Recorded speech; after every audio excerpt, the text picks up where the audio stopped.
Quickly समझ लेते हैं। फेज 2 पार्ट 1 आपने ऑलरेडी देख लिया होगा। बैंकिंग सेक्टर के पहले वाले रिफॉर्म्स क्या क्या थे। अब सेकंड फेज पे आते हैं। 1991 वाले रिफॉर्म्स, ये बेहद इंपॉर्टेंट है।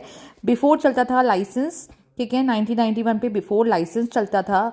बाद में लाइसेंस को बदल के इन्होंने एल से ही लिबरलाइजेशन कर लिया। पी से पहले परमिट चलता था बिफोर 1991। आफ्टर 1991 ये प्राइवेटाइजेशन में बदल गया और पहले चलता था कोटा, जो कि बदल गया ग्लोबलाइजेशन के अंदर।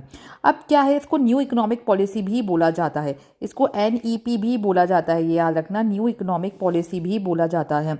इसकी ज़रूरत क्या आई, नीड थी कि हमारे एक्सपेंडिचर बहुत ज़्यादा थे रिसिट से, यानी कि जो हमारा बैलेंस ऑफ पेमेंट था वो अनफेवरेबल था, ठीक है, डेफिसिट बहुत ज़्यादा थे।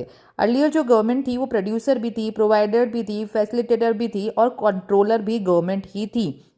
बनाती भी गवर्नमेंट थी, बेचती भी गवर्नमेंट थी और अगर जो रॉ मटेरियल प्रोवाइड करने थे वो भी गवर्नमेंट देती थी और कंट्रोल भी गवर्नमेंट करती थी।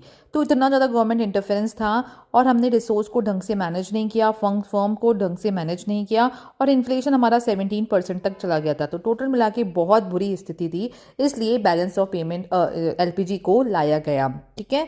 अब हम नेक्स्ट पढ़ेंगे कि LPG कौन लेके आया, क्या फेजेस है, बेहद इंपॉर्टेंट है।